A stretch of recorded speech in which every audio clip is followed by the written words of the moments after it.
game we're talking about is a trick-taking game. This is called Potato Man. Now, this is brought back, reprinted by Mind's Vision, is the edition that I have. But there's also the Korean company Play-T. Play-T Games, yes. Play-T Games has a really nice-looking new edition. They do, yeah. But if in North America, I think this is going to be the easier one to find. Sure. I'm excited about this because this is actually an old trick-taking game that's been around for a while and then been unavailable for, I think, even longer. Right. Yeah, when I first started to get back into trick-taking games, very often someone would be like, well, have you played Potato Man? And I'm like, no, I didn't really. Then I started doing a little research, and then I finally played it. And I have thoughts.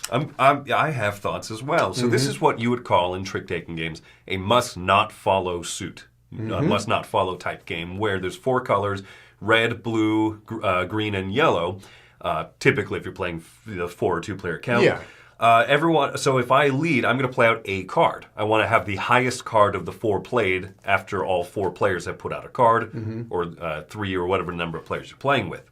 If I lead with blue, and then it's Mike's turn, he must not play blue. Right. So he plays yellow. Well, the next person must not play blue or yellow. So you have to play all 4 different colors out there, and you see who has the highest number. That person is the winner of the trick, and will score a scoring card depending on what color they won with. Yes. And they're worth different number of points because some of the cards generally have a higher number threshold. The red is the easiest to win with. Yep. So the scoring cards are worth the fewest points. Yellow is the opposite. They're worth the most points. That's kind of the quick rundown of this. Mike, what are your thoughts finally getting around to playing this game that a lot of people recommend? I love it. I love it. And I think what I love about it is that while it is slightly different than what people might expect with that must not follow, a lot of people have never played a trick-taking game where it's must not follow. Typically they are you must follow the lead suit. But beyond that, it's a very, very simple and approachable game, right?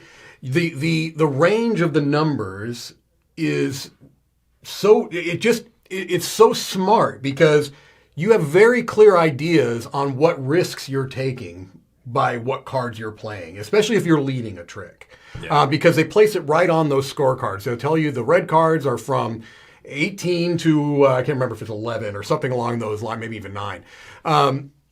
And so you have to be careful of, what do I want to play out? And also, the round ends not when everyone has played all their cards. It could happen that way, but it usually doesn't. It usually happens that somebody just literally cannot play a card. I've seen it happen on the third play of the round, of the trick. It could happen, right?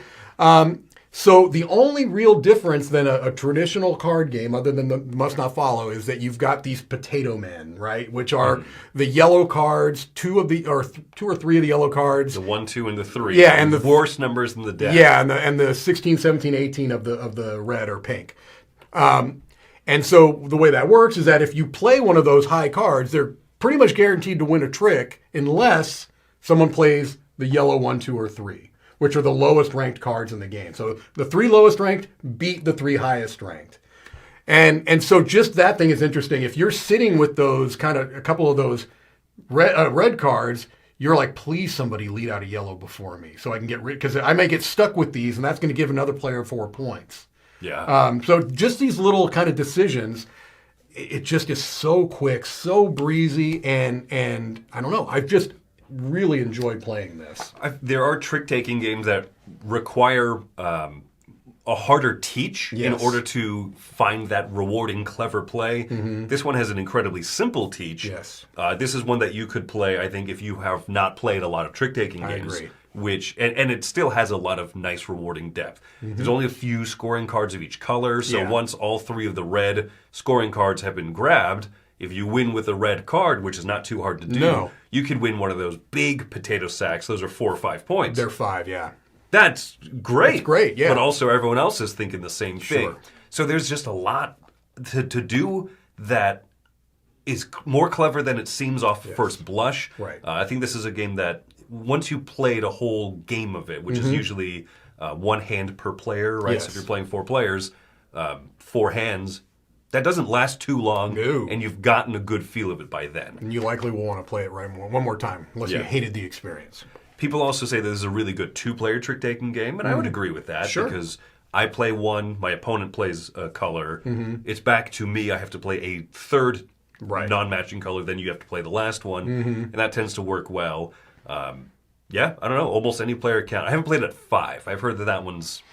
I don't know that I've played it at 5 either, actually. Yeah. Yeah. That one you have to think 4 is the repeat one highest. color. Yeah, 4 is fantastic. 2 through 4 I think is great. Score-wise, I'm giving this one 8.5. I have a hard time saying almost anything wrong with it. It's I'm great. glad I have all mine written right here so you can see. I'm also an 8.5. It's excellent. I absolutely love this game, and I think the big thing is that, like you said, it's very simple to teach, and the more you play it, the more you see the little nuances that make it shine. There you go. That's Potato Man.